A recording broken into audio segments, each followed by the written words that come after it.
إلا الله محمد رسول الله لا إله إلا الله محمد رسول الله صلى الله عليه وسلم. عن أبي هريرة رضي الله تعالى عنه قال رسول الله صلى الله عليه وسلم إذا قلت لصاحبك يوم الجمعة أنصت والإمام يخطب فقد لغوت. ஜுமாவுக்கு இமாம் خطبة நேரத்தில் ஒரு சகோதரர் பக்கத்தில் சகோதரி பார்த்து வாய் மூடி இரு என்று கூறினார். ஜுமாவுடைய பணிகள். எனவே நாம் அனைவரும் வாய் மூடி கால் கத்திக்கப்பட்ட அல்லாஹ் தஆலா நம் அனைவருக்கும் தௌஃபீக் செய்வானாக. ஆமீன் யா ரப்பல் ஆலமீன்.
الحمد لله رب العالمين والعاقبة للمتقين والصلاة والسلام على سيدنا محمد أشرف الأنبياء والمرسلين وعلى آله وأصحابه وأزواجه وذرياته وأهل بيته أجمعين. أما بعد، قال الله تعالى في القرآن العظيم وفي كلامه التنزيل: أعوذ بالله من الشيطان الرجيم بسم الله الرحمن الرحيم وأنفقوا مما رزقناكم من قبل أن يأتي أحدكم الموت فيقول رب لولا أخرتني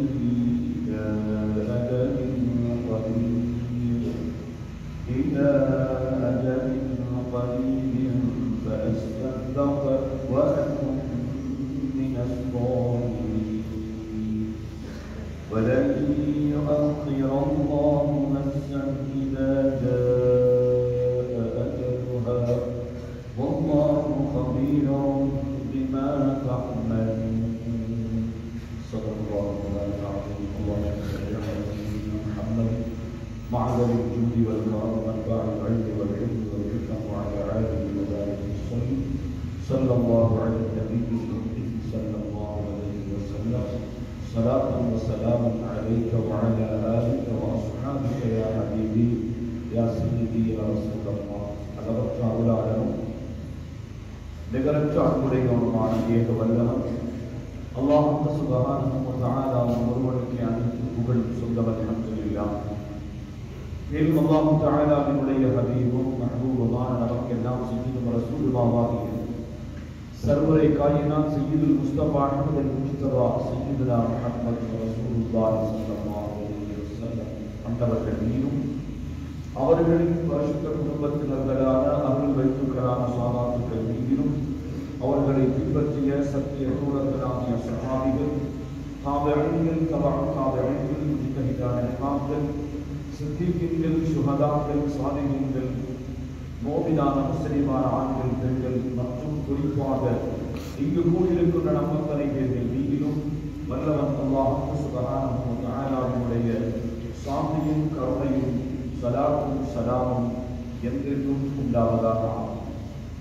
புனிதமிக்க ஜுமாவின் கடமையை நிறைவேற்றுவதற்காக வேண்டி அல்லாஹ்வுடைய மஸ்ஜிதிலே மாளிகையிலே இஅ்திகாஃபுடைய நியத்தோடு அமர்ந்திருக்கிற அல்லாஹ் தஆலாவுடைய நல்லடியார்களே சகோதரர்களே, அல்லாஹ்வும் அவனது ரசூலும் எம்மை எவற்றையெல்லாம் எடுத்து நடக்குமாறு படித்தார்களோ அவைகளை என்றாலும் எடுத்து நடந்து கொள்ளும்படியும் எவைகளையெல்லாம் தவிர்த்து கொள்ளுமாறு நம்மை பணித்தார்களோ அவைகளை முற்றுமுடிவிலும் தவிர்த்து கொள்ளும்படியும் நம் எல்லா நிலைகளிலும் அல்லாஹ் சுப்ஹானஹு வ தஆலாவை அஞ்சி பயந்து அவனை தக்வா செய்து கொள்ளும்படியும் உடன்கள் எனக்கும் அவ்வாறு உங்களுக்கும் நான் வசியத்தையும் நற்கட்டளை பிறப்பிக்கின்றேன்.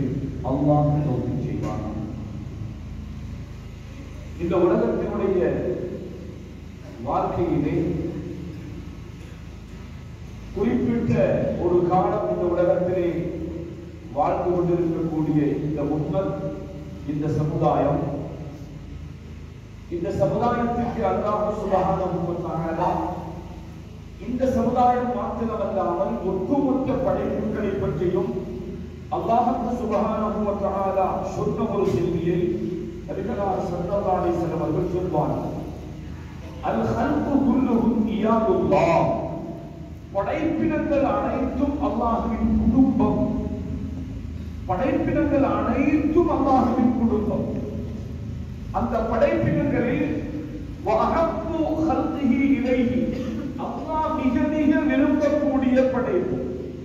எல்லா படைப்புகளும் அவனால் படைக்கப்பட்ட சகல சிருஷ்டி பொருட்களும் படைப்புகளும் அவனுடைய குடும்பம் என்றும், அந்த படைப்பினங்களில் அவன் மிக மிக விரும்பக்கூடிய, அவன் தேர்ந்தெடுக்கக்கூடிய, அவன் நேசிக்கக்கூடிய ஒன்று அன்பாகும் லியாலிஹி, அதாவது அந்த குடும்பத்தில் இருக்கக்கூடியவர்களுக்கு யார் பிரயோஜனம் அளிப்பார்கள், பிறருக்கு யார் பிரயோஜனம் அளிப்பார்களோ அவர்கள் தான் அல்லாஹ்வுக்கு மிக விருப்பம் என்று நபிகளார் ஸல்லல்லாஹு அலைஹி வஸல்லம் அவர்கள் சொல்லி காட்டுவார்கள்.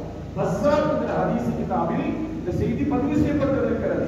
இதை இன்னும் விவரமாக நபிகளார் ஸல்லல்லாஹு அலைஹி வஸல்லம் அவர்கள் ஹைருன் நாஸ், மக்களில் மிகச் சிறந்தவர்கள், மனிதர்களில் மிகச் சிறந்தவர்கள் யார் தெரியுமா?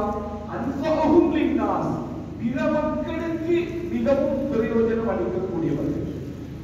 பிற மக்களுக்கு அன்ஃபஹும், என்று சொல்லல, அன்ஃபஹும் மிக மிக பிரயோஜனம் அளிக்கக்கூடியவர்கள் தான் மக்களில், மனிதர்களில் மிகச் சிறந்தவர்கள் என்றார்கள் நபிகளார் ஸல்லல்லாஹு அலைஹி வஸல்லம் அவர்கள். இந்த ஹதீஸ் இப்னு ஹிப்பான் என்ற ஹதீஸ் கிதாபிலே பதிவு செய்யப்பட்டிருக்கிறது. அன்பானவர்களே, இந்த உலகத்திலே வாழ்கிறோம்.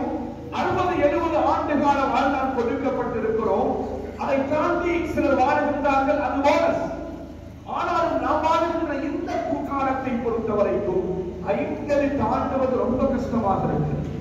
60 பழையவர்கள் இருப்பார்கள், ஆனால் புதுசா வரக்கூடிய இப்ப இருக்கிற ஜெனரேஷன் 50 ஆண்டுகளை தாண்டுவது என்பது மிகவும் அரிதி, மிகவும் கடினமான ஒரு காலம்.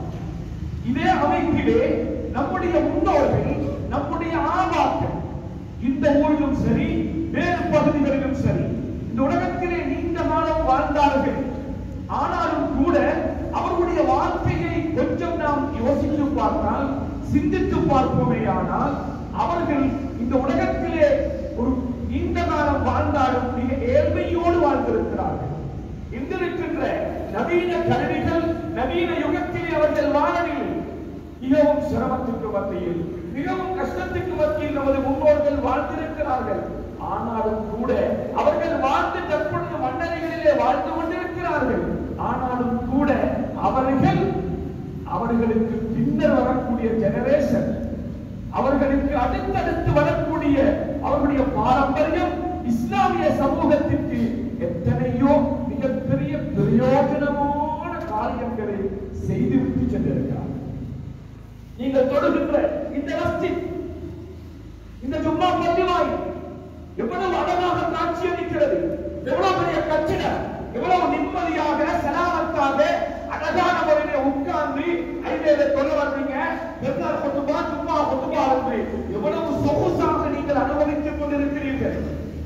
நீங்கள் இன்று இந்த ஜெனரேஷன், இன்று வாழக்கூடிய நானும் நீங்களும் இதை அனுபவிக்கிறோம் என்றால் இதற்காக இரவு பகலாக தன்னுடைய சுகங்களை எல்லாம் இழந்து, தன்னுடைய சந்தோஷங்களை எல்லாம் இழந்து நிறைய தியாகம் செய்து பாடுபட்ட ஒரு ஜெனரேஷன் இன்று இதே ஊரிலே மண்ணிலே வாழ்ந்து கொண்டிருக்கிறார். நாம் மறக்க முடியுமா? இது போன்ற எத்தனையோ சேவைகள், இது போன்ற எத்தனையோ காரியங்கள் அவர்கள், அதாவது நம்ம ஊர் நாட்டை சிலரை பார்க்கிறோம், குறிப்பிட்ட காலம் ரொம்ப கஷ்டப்படுறேன், ரொம்ப சிரமப்பட்டு இரவு பகல் என்று பார்க்காமல் தியாகத்தோடு மிகவும் சிரமப்பட்டு ஒரு பெரிய கேபிட்டலை சம்பாதித்து அதை ஒரு வியாபாரத்தில் அப்படியே போட்டு காலுக்கு மேல கால் போட்டு வீட்டில் நிம்மதியா சாப்பிட்டு சந்தோஷமாக இருப்பாங்களா இல்லையா? அதே போன்று நம்முடைய முன்னோர்கள் பல ஆபாக்கள் இது போன்ற பொது பணிகள், மக்களுக்கு பிரயோஜனம் அளிக்கக்கூடிய இது போன்ற எத்தனையோ நல்லறங்கள், நல்ல பணிகளை செய்துவிட்டு கபரிலே நிம்மதியாக சந்தோஷமாக அவருடைய கபருக்கு அதனுடைய பிரதிபலிப்பு, அதனுடைய பிரகாசம், அதனுடைய அமல், அதனுடைய கூலி ஒவ்வொரு நாளும் போய்கொண்டே சொல்லி முடிக்க முடியாத அளவு போய்கொண்டே இருக்கிறது. இன்னைக்கு எத்தனை பேர் உபாசிக்கு பள்ளிவாசலுக்குள்ள இழந்துக்காவுடைய நீரத்தோடு உட்கார்ந்து இருக்கிறீங்க? இழந்துக்காவுடைய நீரத்தை பார்த்தா நீந்த வச்சுக்கோங்க. இழந்துக்காவுடைய நீரத்தோடு எத்தனை பேர் உட்கார்ந்து இருக்கிறீங்க? எத்தனை பேர் வந்து தஹியத்துல் மஸ்ஜித் தொழுதீர்கள், ஜும்மாவுடைய சுன்னத்து தொழுதீர்கள்? எத்தனை பேர் இஸ்திக்பார் செய்றீங்க, குர்ஆன் ஓதிருப்பீங்க? எத்தனை பேர் ஸலவாத் ஓதிருப்பீங்க? எத்தனை பேர் திக்ர் செய்து கொண்டிருக்கிறீர்கள்? இந்த அத்தனை உங்களுக்கு எங்கெங்க கூலி கிடைக்கும்? 5000 பேர் இந்த பள்ளிவாசலுக்குள் இருந்து தொழலாம் என்று நான் நினைக்கிறேன். அந்த 5000 பேருடைய எல்லா கூலிகளும், எல்லா சவால்களும் அவர்களுக்கு போன்று எந்த குறைவும் இல்லாமல் மண்ணிலே வாழ்ந்து கொண்டிருக்கிறேன், மண்ணறையிலே வாழ்ந்து கொண்டிருக்கின்ற அந்த சீரேனிகளுக்கு போய் சேர்த்து கொண்டே இருக்கிறது. இதுதான் நபிகளார் ஸல்லல்லாஹு அலைஹி வஸல்லம் அன்ஃபுன்னாஸ், பிற மக்களுக்கு பிரயோஜனம் அளிப்பது. நாங்களும் வெளிவிட்டிருக்கிற, நாங்களும் சம்பாதித்துக் கொள்ள, எங்களை உள்ள குட்டிக்கும் சம்பாதிச்சு வைக்கிற, அதோடு நின்று கொள்ளக்கூடாது. இன்னைக்கு இருக்கிற ஜெனரேஷன் முன்னே மாறி இல்லை. பாப்பாவுக்காக வேண்டிய ஒரு துஆ கேட்பது ரொம்ப குறைவு. பாப்பாட பேர்ல ஏதாச்சும் ஒன்றை ஓதுவோம், ஹதியா செய்வோம் என்று இருக்கிறவர்கள் குறைவு, மிகவும் குறைவு. மௌத்தாகி 3 நாள் மட்டும் கவலைப்படுவாங்க. 7 நாள், 10 நாள், 40 நாள், ஒரு வருஷம் போகும்போது பிள்ளைகளுக்கு கவனமே இல்லாமல் போய்விடும். அப்படிப்பட்ட ஒரு காலத்திலே வாழ்கிறோம். அதற்கு நாம் செய்ய வேண்டிய மிகப்பெரிய புத்திசாலித்தனம் சோதர்களே, இந்த உலகத்திலே நம்முடைய ஆயுள் இருக்கின்ற பொழுது, நாம் இந்த உலகத்தில் வாழுகின்ற பொழுது நமக்கு அல்லாஹ் தந்திருக்கின்ற மிகப்பெரிய எத்தனையோ சந்தர்ப்பங்கள், பள்ளிவாசல் படியாகட்டும், மதரசா படியாகட்டும், ஒரு ஜனாதாவினுடைய படிகளாகட்டும், இவைகளெல்லாம் சாதாரணமானவைகள் அல்ல, லேசானவைகள் அல்ல. அதுல நாங்க சிலவங்க ஆட்டோட பொழிச்சு கொண்டு சிலவங்க கார கல்வாங்க இருக்குது. எந்த கால யூஸ் பண்ணிக்குது, நான் ஆட்டோட போவோம், எனக்கு அந்த ஆட்டுக்கும் சரியில்லை, அதனால கார கழுவுகள் நாங்க ஆளுக்கு போறோம். அன்பானவர்களே, பள்ளிவாயில் என்பது அஹப்புல் பிலாதி இலல்லாஹி மஸாஜிதுஹா. ஸல்லல்லாஹு அலைஹி வஸல்லம் சொன்னார்கள், அல்லாஹ் மிக மிக விரும்பக்கூடிய ஒரு இடம், ஊர்களில், இடங்களில், கட்டடங்களில் அல்லாஹ்வுக்கு மிக விருப்பமான ஒன்று மஸ்ஜித், பள்ளிவாயில். அது நிர்வாகி இருக்கிறாங்க தானே, அதுக்கு பொறுப்பானவர்கள் இருக்கிறாங்க தானே, மதரசாவா அதுக்கு பொறுப்புதான்கள் இருக்கிறாங்க தானே, சாவியாவா அதுக்கு பொறுப்பானவர்கள் இருக்கிறார்களே, பள்ளிக்கூடமா அதுக்கென்று நியமிக்கப்பட்டவர்கள் இருக்கிறார்களே, ஒரு ஜனாதாவுடைய காரியமா அதுக்கென்று ஜனாதா கொடுத்திருக்கிறது, அவங்க செய்து கொள்வார்கள். இல்லை, எங்களால என்ன செய்ய இயலும்? தமீம் தாரி ரலியல்லாஹு அன்ஹு என்ற சஹாபி ஷாமுக்கு சென்றிருந்தார். அவர் திரும்பி வருகின்றார். மதீனா நகரத்தை நோக்கி அவர் திரும்பி வருகின்றார். அவர் வருகின்ற பொழுது இருக்கையோடு வராமல் வெளிநாட்டுக்கு போனவர், ஒரு வியாபார நோக்கத்திலோ ஏதோ ஒரு பணிக்கு போனவர் வெறுக்கையோடு வராமல் பள்ளிவாயிலுக்கு சில விளக்குகளை எடுத்துக் கொண்டு வருகிறார். பள்ளிவாயிலுக்கு சில விளக்குகளை கொண்டு வருகிறார். கல்வி பேரைக்கு வேணுமோ தெரியாது. சில ஊர்களில் பார்க்கலாம், எங்க போனாலும் தெரியும். இந்தியாவுக்கோ சைனாவுக்கோ ஜப்பானுக்கோ சிங்கப்பூருக்கோ பாகிஸ்தானுக்கோ எங்க போகட்டும், அவருடைய வியாபாரம், அவருடைய தொழில் அல்லது அவருடைய ஏதோ சிகிச்சைக்காக போனால் நினைக்க அவர் வரும் பொழுது சும்மா வரமாட்டாங்க. சிலவர் வீட்டுக்கு பொருள் கொண்டு வருவார்களோ கொண்டு வர மாட்டார்களோ, பள்ளிவாயிலுக்கு ஏதாச்சும் தேவையான யோசிச்சு பார்த்து எடுத்துட்டு வந்தவர் சீதேவிகள் இருக்கிறார்கள். அப்படிப்பட்டவர்கள் இங்கு இருக்கலாம். அன்பார்ந்த சகோதரர்களே, இந்த சஹாபி தமீம் தாரி ரலியல்லாஹு அன்ஹு ஷாமுக்கு போனார். போயிட்டு வரும் பொழுது சில விளக்குகளை எடுத்துக் கொண்டு வருகிறார். இந்த செய்தி நான் சுருக்கமாக சொல்கிறேன். கொண்டு வந்து அவர் விளக்குகளே வந்து மதீனாவை சேர்கின்ற பொழுது அந்த வெள்ளிக்கிழமை இரவாக இருக்கிறது. தன்னுடைய பணியாளத்தில் அவர் ஏற்பாடு செய்து அந்த விளக்குகளை அவர் எரிய வைக்கிறார். அந்த விளக்குகள் எரியப்படுகின்றன. பள்ளிவாயில் பிரகாசம் அடைகிறது. காலையிலே நபிகள் ஸல்லல்லாஹு அலைஹி வஸல்லம் அவர்கள் வீட்டிலிருந்து பள்ளிவாயிலுக்கு வருகின்றார்கள் தொழுகைக்காகவே. வந்து பார்த்தால் பள்ளிவாசல் பிரகாசமாக இருக்கிறது, செழிப்பாக இருக்கிறது. பள்ளிவாசல் பார்ப்பதற்கு அழகாக இருக்கிறது. பள்ளிவாசல் கேட்டார்கள் பெருமானார் ஸல்லல்லாஹு அலைஹி வஸல்லம் அவர்கள், மன் ஃபஅல ஹாதா, இதை யார் செய்தது? இது யார் வந்தது? பள்ளியை யார் பிரகாசிக்க செய்தது? இந்த பேச்சை கொஞ்சம் தயவு செஞ்சு கவனமாக கேளுங்கள். வரக்கூடிய வார்த்தை பிரயோகங்கள், இந்த ஹதீஸில் வருகின்ற வார்த்தைகள் கவனித்தால் உங்களுக்கு இதனுடைய விவரம் புரியும். இதை யார் செய்தது? இருந்தவர்கள் சொன்னார்கள், தமீம் தாரி யா ரசூலல்லாஹ். ஐயனே தமீம் தாரினா இந்த விளக்குகளை கொண்டு வந்து ஏற்றினார். பெருமானார் ஸல்லல்லாஹு அலைஹி வஸல்லம் அவர்கள் சொன்னார்கள், தமீம் தாரியை பார்த்து சுப்ஹானல்லாஹ். கவனிங்க, தமீம் தாரி என்ன சொல்லணும்? பள்ளிவாசலை பிரகாசிக்க வச்சுட்டீங்களே, பள்ளிவாசலை ஒளிமயமாக்கினீங்களே, பள்ளிவாசலை செழிப்பாக்கினீங்களே, அப்படித்தான் சொல்லணும். நான் அப்படி சொல்லல. சுப்ஹானல்லாஹ் சொன்னார்கள் ஸல்லல்லாஹு அலைஹி வஸல்லம், தமீம் தாரி நவ்வரத்தல் இஸ்லாம், நவ்வரத்தல் இஸ்லாம், தீனுல் இஸ்லாத்தை நீங்கள் பிரகாசிக்க செய்து விட்டீர்கள். தமீம் தாரி புரிந்து கொள்ள வேண்டும். பள்ளிவாசலுக்கு ஒரு சின்ன உதவி செய்தால், பள்ளிவாசலோடு சம்பந்தப்பட்ட ஒரு பகுதிக்கு ஒரு இடத்துக்கு நாம் செய்கின்ற ஒரு சின்ன உதவி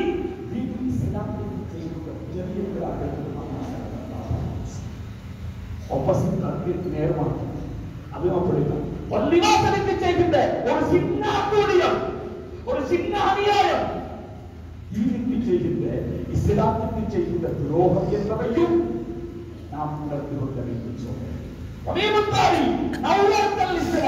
நீங்கள் இஸ்லாத்தை பிரகாசிக்க செய்திருக்கிறீர்கள்.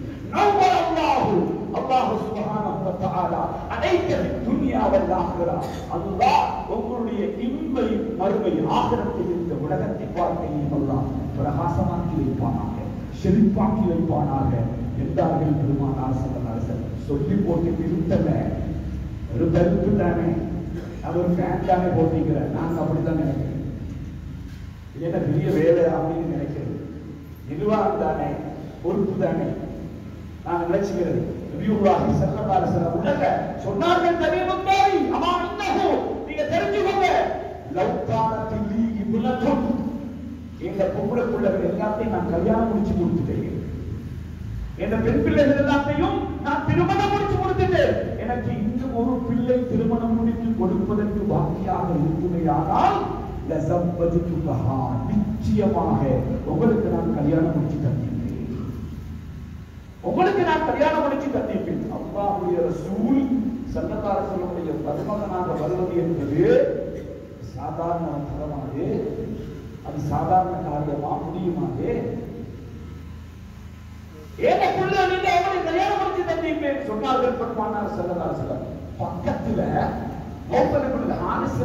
என்ற ஒரு சிறப்பான சஹாபி பக்கத்தில் இருந்தார். அவர் சொன்னார், யா ரசூலல்லாஹ், எனக்கு ஒரு பொம்பளை பிள்ளை இருக்குது, அந்த பொம்பளை பிள்ளையோட பேர் முகீரா, நான் அந்த பிள்ளையோட கல்யாணம் முடிச்சு கொடுக்கவா யா ரசூலல்லாஹ்? ஆமா, முடிச்சு கொடுக்க. உடனே அவர் அந்த பெண் பிள்ளையை அந்த தனிமுத்தால் அவர்களுக்கு திருமணம் செய்தார். அன்பார்ந்த சகோதரர்கள், பள்ளிவாயல் என்பது சுபஹானல்லாஹ் சாதாரண விஷயம் அல்ல. இருந்தாலும் நான் ஏற்று சொல்கிறேன் என்றால் ஒரு அடிப்படையை நாம் புரிந்து கொள்ள வேண்டும். பள்ளிவாயல் பணி என்பது ஒரு பொதுவான பணி. மதரசாவுடைய பணி என்பது ஒரு பொதுவான பணி. ஜனாதாவோடு சம்பந்தப்பட்ட ஒரு ஜனாதாவுடைய பணி என்பது ஒரு பொது பணி. ஆனால் அதற்கு இருக்கின்ற கூறுகள் இருக்கிறது, அதற்கு இருக்கின்ற சிறப்பு இருக்கிறது. சுபஹானல்லாஹ், அது சராசரியானதல்ல, அது சாதாரணமானதல்ல. நாம நினைச்சு கூட பார்க்க முடியாத உயர்வை அல்லாஹ் தருகிறார். முன்னாள் ஸல்லல்லாஹு அலைஹி வஸல்லம் அவர்கள் பள்ளிவாசலை கட்டினா, இப்ப நாம நினைக்கிறது எங்களுக்கு பெருசா செய்ய முடியாது. பள்ளிவாசலை கட்டினா சொர்க்கத்தில் ஒரு வீடு கிடைக்கும், அல்லது அதை விட விசாலமான ஒரு வீட்டை அல்லாஹ் ஏற்படுத்தி தருவார். ஸல்லல்லாஹு அலைஹி வஸல்லம் அதே பெருமானார் ஸல்லல்லாஹு அலைஹி வஸல்லம் மன் பனா லில்லாஹி மஸ்ஜிதன், ஒரு ஆளுக்கு பள்ளிவாசல் கட்ட வசதி இல்லை, பள்ளிவாசல் கட்ட வசதி இல்லை. மன் பனா லில்லாஹி மஸ்ஜிதன், ஒருவர் ஒரு பள்ளிவாசலை கட்டுகின்றார். மப்ஹசுகதான், ஒரு குருவி கூட்டின் அளவுக்கு பள்ளிவாசலை கட்டுகின்றார். நிலத்தில் முட்டையிடுகின்ற ஒரு குருவிக்கு பெயர் மப்ஹசுகதான், அது கொட்டை குருவி. ஒரு கொட்டை குருவியுடைய கூட்டின் அளவுக்கு ஒருவர் ஒரு பள்ளிவாசலை கட்டினார். ஹதீஸுடைய வாசகம் அவ் அஸ்ஸபர, இல்ல இல்ல, அதை விட சிறுசா கட்டினார். கொட்டை குருவியுடைய கூட்டின் அளவு பள்ளி கட்டினா ஒரேடுமா, விட்டுட்டு போகணுமா? முதல்ல சரி, அதை விட சிறுசா கட்டினா போகணுமா, நடக்குமா? என்ன பொருள்? அப்படி கட்டினால் வடல்லாஹுலஹு பைத்தத்தில் ஜன்னா, அவருக்கும் அல்லாஹ் சுவனத்தில் ஒரு வீட்டை கட்டிக் கொடுக்கிறார். என்ன பொருள்? ஒரு குருவி கூட்டின் அளவுக்கு அல்லது அதை விட குறைவான அளவுக்கு ஒருவர் ஒரு பொதுப்பணிக்கு அல்லது ஒரு பள்ளி வாயிலுக்கு பங்களிப்பு செய்தார். பள்ளிவாசலுடைய காணி இருக்குது, பள்ளி கட்டத்துக்கு ஒரு பெரிய காணி இருக்குது. ஒரு காணியை எங்களுக்கு வாங்குறதுக்கு வசதி இல்லை, எங்களுக்கு பணம் இல்லை, நாங்கள் கூலி வேலை செய்யறோம், அன்றைக்கு சம்பாதிச்சிருக்கிறோம். 1000 ரூபாய் கொடுங்க, 500 ரூபாய் கொடுங்க, 100 ரூபாய் கொடுங்க, இந்த பள்ளிவாசல் கட்டுமானத்துக்கு வச்சுக்கோங்க. ஒரு செங்கல் வாங்கி கொடுங்க, ஒரு தாட்சி மணல் வாங்கி கொடுங்க, 5 பேர் சேர்ந்த ஒரு சிமெண்ட் வாங்கி கொடுங்க. வடல்லாஹுலஹு பைத்தத்தில் ஜன்னா, அவருக்கும் அல்லாஹ் ஒரு பள்ளிவாசலை கட்டி கொடுக்கிறார். நமது முன்னோர்கள் காட்டியது சகோதரர்கள் சதகா, இந்த தர்மம் இதுதான் மிகப்பெரிய தர்மம். அதில் சதகத்துல் ஜாரியா, சதகத்துல் ஜாரியா நிரந்தர தர்மம். நாம மௌத்தானத்துக்கு பிறகு எங்களை கபருக்கு எந்த குறைவும் இல்லாமல் நிரந்தரமாக வந்து கொண்டிருக்கக்கூடிய ஒரு மிகப்பெரிய கூலி, ஒரு மிகப்பெரிய சதகா, மிகப்பெரிய சிறப்பு சதகத்துல் ஜாரியா. அதனால நாம் ஸல்லல்லாஹு அலைஹி வஸல்லம் சொன்னார்கள், ஒரு ஹதீஸிலே சொல்கிறார்கள், 7 விடயங்கள் சதகத்துல் ஜாரியாவாக அமையும் என்கிறார்கள் நபியுல்லாஹி ஸல்லல்லாஹு அலைஹி வஸல்லம். 7 அம்சங்களை ஸல்லல்லாஹு அலைஹி வஸல்லம் அவர்கள் சொல்லி காட்டுகிறார்கள். இன்னும் ஒரு இடத்தில், இதா மாத்த இன்சான், ஒரு மனிதன் மரணித்து விட்டான், இன் கத அன்ஹு அமலுஹு, அவனை விட்டும் அவருடைய அமல்கள் துண்டிக்கப்படும். மௌத்தானத்துக்கு பிறகு யாருக்கும் அமல் செய்ய முடியாது, தொட ஓடணும் செய்யலாம். ஆனா 3 விஷயம் அவருடைய கபருக்கு வந்து கொண்டே இருக்கும். அதில் முதலாவது விஷயம் சதகத்துல் ஜாரியா. சதகத்துல் ஜாரியா நிரந்தரமான தர்மம், நிலையான தர்மம். ஒரு பள்ளிவாசலை கட்டுறது அல்லது பள்ளிவாசலை கட்டுறதுக்கு நாம எங்களால் முடிஞ்ச அளவு பணிவிடை செய்யும், அதாவது எங்களால் முடிஞ்ச பங்களிப்பு செய்யும். இல்ல, பள்ளிவாசலுக்கு பணிவிடை செய்வது, பள்ளிவாசலோடு சம்பந்தப்பட்ட இடங்கள், சம்பந்தப்பட்ட வளையங்களில் கலந்து கொள்வது சதகத்துல் ஜாரியா. ஸல்லல்லாஹு அலைஹி வஸல்லம் இரண்டாவது சொன்னார்கள், இல்மு யுத்தகபதிஹி, தான் கற்ற ஒரு கல்வி பிறருக்கு கற்றுக் கொடுத்தான். அவ்வளவின் சாலிஹின் யதுஉ லஹு, தனக்காக துஆ செய்கின்ற ஒரு சாலிஹான பிள்ளையை ரசூலுல்லாஹி ஸல்லல்லாஹு அலைஹி வஸல்லம் அவர்கள் இடத்திலே சொல்லி காட்டுகிறார்கள். அன்பிற்குரிய பெரியோர்களே, அல்லாஹ் தஆலாவுடைய நல்லடியார்களே, நாம் செய்கின்ற சதகா இது போன்ற பொது பணிகளுக்கு தான் செய்ய வேண்டும். நான் உங்கள்கிட்ட சொன்னேன், ஜனாசாவையும் சம்மந்தப்படுத்தி இந்த ஜனாசாவுடைய பணி என்பது அது ஒரு சாதாரண சின்ன விஷயம் அல்ல. ஜனாசாவுடைய பணியிலே கலந்து கொள்வது என்பது மிக மகத்தான ஒரு பணி. ஆனால் சமூகத்திலே இன்னைக்கு நாங்கள் அதை பெருசுபடுத்துவதில்லை, அதற்கு பெருசா முக்கியத்துவம் கொடுப்பதில்லை. ஸல்லல்லாஹு அலைஹி வஸல்லம் அவர்கள் சொல்லி காட்டுவார்கள், அதாவது ஒரு ஜனாசாவிலே கலந்து கொள்வதை பற்றி நிறைய நாம் தெரிந்திருக்கிறோம். 2 கீராத்து நன்மை கிடைக்கும், பல கீராத்துகளுடைய நன்மைகள் கிடைக்கும் என்று நாம் அறிந்திருக்கிறோம். ஜனாசாவை பொறுத்த வரைக்கும் நாம் கொஞ்சம் யோசிக்க வேண்டிய ஒரு கட்டம் என்ன தெரியுமா? ஒரு ஜனாசா நிகழ்ந்தால் அந்த ஜனாசாவை ஒளிப்பாக்குறது கடமை. அதுக்கு என்ன? அதுக்கு மிகப்பெரிய சிறப்பு. ஒரு ஜனாசாவை கவனிடுவது கடமை, அதுக்கு மிகப்பெரிய சிறப்பு இருக்கிறது. கொரோனா காலங்களில் வீடுகளில் தொழிற்சாங்க, இப்ப அந்த ஜனாசாவை பள்ளிவாசல தான் தொழிற்சாங்க. இந்த 3 காரியமும் மிக முக்கியமான கடமை. 4வது கடமை அந்த ஜனாசாவை நல்லடக்கம் செய்வது. ஜனாசாவை நல்லடக்கம் செய்வது. ஒரு ஜனாசாவை நல்லடக்கம் செய்வது என்பது ஜனாசா மரணித்தால் நிகழ்ந்தால் வீட்டில் எத்தனை நாளைக்கு வச்சு கொள்ளலாம். மார்க்கத்தை சட்டம் இல்லதான், ஆனா வைத்துக் கொள்ளலாம். நாம வச்சு கொள்வோம். வீட்டில் குளிப்பாட்டலாம், வீட்டில் கவர் செய்யலாம். கொரோனா போன்ற தடைப்பட்ட காலம் என்றால் வீட்டில் தெரிவிக்கலாம், அல்லது பள்ளியில் தெரிவிக்கலாம். எங்களோட வாப்பா தானே மூத்தா இருக்கிறது, எங்களோட வாப்பா உசுறு மாதிரி, இல்ல எங்களோட உமா அப்படி எங்களோடு, இல்ல எந்த மனைவி மூத்தா இருக்கிற, இல்ல எந்த பிள்ளைதா மூத்தா இருக்கிறன்னு சொல்லி போட்டு ஊட்டு முந்தத்துல ஊட்டு முன்னுக்கு அந்த ஊட்டுக்குள்ள கவலை போட்டு அடக்குவோமா? எங்களோட வாப்பா தானே அடக்கமா அடக்கம் செய்வோமா? இல்ல வீட்டு தோட்டத்துல எங்களோட வாப்பா பயிர் செய்த தோட்டம் இது, அவர் கஷ்டப்பட்டு வாங்கி வந்த அந்த தோட்டம் இது, சொத்து இது, அந்த நடுவுல இடத்துல ஓரத்தோரத்தையாச்சும் நாங்க அடக்க மாட்டோம். எங்க அடக்கணும்? வாப்பவோ குடும்பத்தோட ஜனாசா நிகழ்ந்த எங்க அடக்கணும்? மையவாடியில் அடக்க வேண்டும். மையவாடி என்பது ஒரு மையவாடி என்பது இங்கு அமையாமல் இன்றைய காலத்தை பொறுத்தவரைக்கு இங்க மட்டுமல்ல, ஆதம் அலைஹிஸ்ஸலாம் படைக்கப்பட்டதிலிருந்து உலகம் அழிகின்ற வரைக்கும் பெரும்பாலான மக்கள் திரும்பி பார்க்காதே, பெரும்பாலும் பொறுப்பெடுக்காத, பெரிசா கணக்கெடுக்காத ஒரு இடம் மையவாடி. மையவாடி என்பது சாதாரணமான ஒன்றல்ல. மையவாடி என்பது பள்ளிவாசலோடு சம்பந்தப்பட்டது, பள்ளிவாசல் நிர்வாகத்தோடு சம்பந்தப்பட்டது, ஊருக்கு மிக முக்கியமான ஒன்று. பள்ளிவாசலுக்கு சீட் இல்ல, தகரத்தை போட்டு தொலையிடும். பள்ளிவாசலுக்கு காப்பட் இல்ல, சிவந்தியில தொழலாம். மையத்தை வச்சு கொள்ளிடுமா? மையத்தோட ஐஸ்பட்டை போட்டு வச்சுவோமா? அடக்கியாகும். அடக்கத்துக்கு இடம் கட்டாயம் வேண்டும். கட்டாயமான காலத்தின் மிக முக்கியமான தேவை, அவசரமான தேவைக்குரியது மையவாடி. நான் மையவாடியின் விவரங்களுக்கு எல்லாம் போகல. ஒரு சோத்துப்பானைக்கு ஒரு சோறு களம் என்பதை போல, ஒரு புத்திசாலிக்கு ஒரு இஷாரா போதும் என்பதை போல, ஒரு குறிப்பிட்ட செய்தியை ஜனாசாவோடு சம்பந்தப்படுவதனால் அதனுடைய ஒரு சில குறிப்பை மாற்றம் இடத்தில் நான் முன்வைக்கின்றேன். அன்பானவர்களே, அந்த நசத மையிட்டன் ஒரு ஜனாசாவை ஒருவர் குறிப்பாட்டினார். என் தலைப்பு ஜனாசாவல்ல, வந்த இடத்துல சொல்லிட்டு போனேன். ஒரு ஜனாசாவை ஒருவர் குறிப்பாட்டினார். இன்னைக்கு மையத்து மௌத்தான உடனே பாப்பாவே மௌத்தான பிள்ளைகள் கிட்ட போறல குடிக்கிறத பயம், மையத்தை குடிக்க பயம், மையத்தை தொடுறதில்லை. ஊர்ல அன்னிலிருந்து இன்று வரைக்கும் ஒரு குறிப்பிட்ட கொண்டவைகிற அவங்க தான் குறிப்பாங்க. இல்ல, குடும்பத்தில் மிக நெருக்கமானவர்கள் முன்னுக்கு போவதும் குறிப்பாட்டணும் செய்தவர்களே. அதுக்கு நாங்க முன்வாரங்க. அதுக்கு ஒரு கூட்டத்தில் அவங்க தான் வரணும். யாராவது மையத்தை குறிப்பாக்கினால் மையத்தில் இருக்கிற ஏதாவது குறைகள் தெரிஞ்சால் அந்த மறைத்தான் சொன்னார்கள் ஸல்லல்லாஹு அலைஹி வஸல்லம்.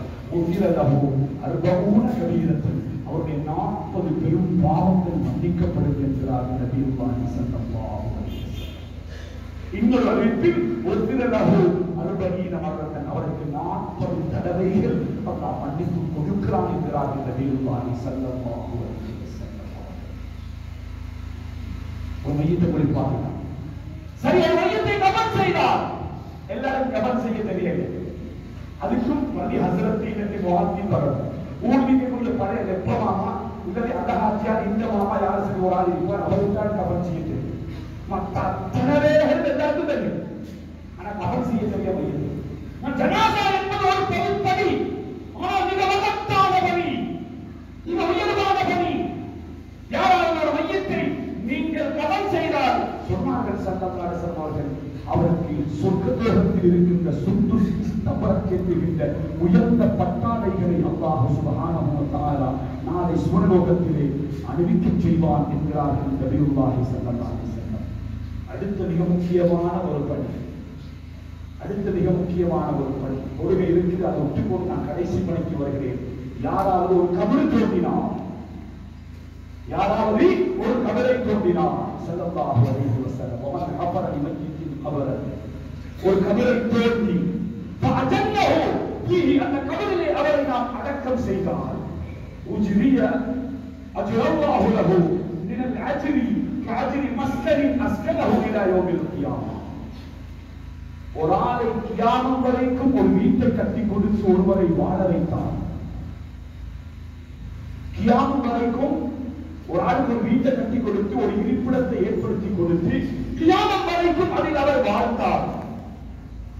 செஞ்சு கொடுத்தவருக்கு என்ன சவாபு கிடைக்கும், என்ன உயர்வு கிடைக்கும், என்ன சிறப்பு கிடைக்கும், என்ன பலன் கிடைக்குமோ அந்த பலன் அவருக்கு கிடைக்கும் என்கிறார்கள் நபியுல்லாஹி ஸல்லல்லாஹு அலைஹி வஸல்லம். சில வாக்குகள் சொல்லி காட்டுகின்றார்கள். அறிவிப்பாளர் வரிசையிலே குறைபாடுள்ள சில அறிவிப்புகள் இருக்கின்றன. அவர்களின் சிறப்பின் அடிப்படையில் நான் அதைகளை முன்வைக்குகின்றேன். خرج من ذنوبه كيوم ولدته امه, அவர் அன்று பிறந்த பாலனை போன்று மாறுகிறார் என்கிறார்கள் நபியுல்லாஹி ஸல்லல்லாஹு அலைஹி வஸல்லம். ஒரு கபரை தோண்டினார், ஒரு கபரை ஏற்பாடு செய்து அதில் ஒரு மையத்தை அடக்கம் செய்தார். இவ்வளவு சிறப்பு ஒருவருக்கு கிடைக்கிறது என்றால் செய்தார்கள், இவ்வளவு மகத்துவம் ஒருவருக்கு கிடைக்கிறது என்று சொன்னார். ஒரு கபருக்கு இடம் ஏற்படுத்தி கொடுத்தார். குர்ஆன் சொல்கிறது, ஒருவரை வாழ வைத்தார், ஒருவரை அடக்கம் செய்தார். ஒரு கபரை தோண்டி ஒரு ஆளுக்குள்ள நீங்க அடக்கினா கியாமம் வரைக்கும் ஒரு வீட்டிலே ஒருவரை வாழ வைத்த கூலி உங்களுக்கு கிடைக்கும். குர்ஆன் விதிமுறையில் குர்ஆன் அழகாக சொல்லும், நீங்கள் குர்ஆனை வாழ வைத்தால் ஒட்டுமொத்த சமூகத்தையும் வாழ வைத்ததை போல் என்று குர்ஆன் சொல்கிறது. அந்த குர்ஆன் ஆயத்தை இந்த ஹதீஸை வைத்து நாம் பார்ப்போமையானால் ஆழமாக சிந்தித்தால், ஒரு கபரை தோண்டி ஒருவரை நாம் அடக்கம் செய்தால் ஒட்டுமொத்த சமுதாயத்தையும் அடக்கம் செய்த சவாப் கூலி நமக்கு கிடைக்குமா என்று சொல்ல. அந்த கபரை அடக்கம் செய்ய வேண்டுமானால், அந்த கபரை ஏற்பாடு செய்ய வேண்டுமானால் மன்னரை அவசியம்.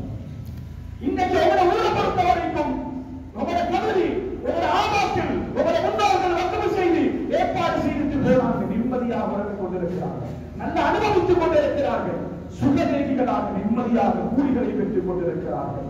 அடுத்த ஜெனரேஷனுக்கு நீங்க செய்ய வேண்டிய பொறுப்பு, இந்த மக்பரா இப்ப இருக்கிற ஜெனரேஷன் வரக்கூடிய ஜெனரேஷனுக்கு போறாங்க. உடனே ஆகாசல்ல யாத்திரை ஒருத்தரை பழைய கபரை தோண்டி பார்த்தா சில நேரம் அது மூமினான மையத்தாக இருந்தால் சில நேரம் பல இடங்களிலே கிடைத்திருக்கிறது. நான் கூட கண்ணால பார்த்திருக்கிறேன். சில ஜனாசாக்கள் அப்படியே இருக்கும். என்ன செய்யறது? அவருக்கு வெளியே போறதா? அவ என்ன செய்யணும்? மக்பரா விஸ்தரிக்கப்பட வேண்டும், மக்பரா விரிவுபடுத்தப்பட வேண்டும். அந்த விரிவுக்கு என்னென்ன எங்களால் செய்ய இருக்கும்? உங்களுடைய ஊர்ல தற்பொழுது மேற்கொண்டிருக்கக்கூடிய நிர்வாகத்தினால், ஊர் மக்களினால் தற்பொழுது மேற்கொண்டிருக்கின்ற பணி இது ஒரு மிகப்பெரிய சந்தர்ப்பம். அல்லாஹ் வந்திருக்கிற சந்தர்ப்பங்களில் இது ஒரு மிகப்பெரிய சந்தர்ப்பம். இந்த சந்தர்ப்பத்தை நடுவப்படாதீர்கள். இது சதகத்துல் ஜாரியா, இது மிகப்பெரிய சதகா. நீங்க மௌத்தானத்துக்கு பழகும் அந்த கபருக்கு அந்த மையாவடிக்கு வந்து யாரெல்லாம் சலாம் சொல்வார்கள், யாரெல்லாம் திக்ர் செய்வார்கள், யாரெல்லாம் துஆ கேட்பார்களோ, எப்படிப்பட்ட முன்னோர்கள் எல்லாம் அடக்கப்படுவார்களோ அந்த அவ்வளவு கூலிகளையும் ஒரு மந்தி அவ்வளவு பெரிய காணிக்கு நாம் இங்க சொல்லி கொடுக்கிறது 100 ரூபாய் கொடுங்க. அதுக்கான 100 ரூபாய் கொடுக்காதீங்க. முடிஞ்ச அளவு என்ன ஏதுமோ என்ன சதகத்துல் ஜாரியா நிரந்தரமாக உங்களுடைய கபருக்கு வரப்போகிறது. அன்பாக அன்பார்ந்த சகோதரர்களே, அமல்கள் வணக்க வழிபாடுகள் நிறைய இருக்குகின்றன. நீங்க குர்ஆனை புரட்டி பாருங்க. வெள்ளிக்கிழமை எங்கேயும் ஓதுவாங்க என்று நான் நினைக்கின்றேன். சூரத்துல் முனாஃபிகூன், ஜும்மாவுடைய சூரத்தில் மற்ற சூரத்தில் நான் ஓதி காட்டியது. அல்லாஹ் சொல்கிறான், சுப்ஹானல்லாஹ், வஅன்ஃபிகூ மிம்மா ரஸக்னாக்கும், வஅன்ஃபிகூ மிம்மா ரஸக்னாக்கும், நாங்கள் உங்களுக்கு தந்த செல்வத்திலிருந்து நீங்க செலவு செய்யுங்க, சதக்கா கொடுங்க. சதக்கா